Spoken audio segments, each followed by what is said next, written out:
Satuan Reskrim Polres Bone Bolango mengamankan 3 pelaku pencabulan anak di bawah umur. Para pelaku ditangkap di lokasi berbeda di wilayah Kabupaten Bone Bolango, Gorontalo.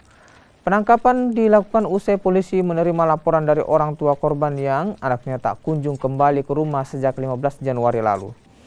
Kejadian ini berawal saat korban yang berstatus siswa SD ini dijemput salah satu pelaku yang diduga kekasih korban.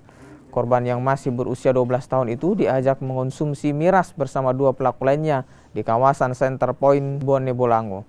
Setelah mabuk, korban dicabuli di kos-kosan dan berlanjut di salah satu tempat di wilayah Kecamatan Suwawa, Bone Bolango. Ketiga pelaku kini ditetapkan sebagai tersangka dan diancam hukuman 15 tahun penjara. Si Yan ini dijemput oleh pacarnya, kemudian dibawa ke salah satu tempat nongkrong di Center Point ya, tempat ngopi. Kemudian di situ terjadi meminum minuman keras sehingga si korban ini pusing.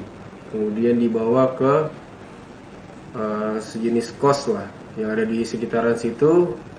Akan tetapi di situ hanya terjadi tindak pidana pencabulan biasa.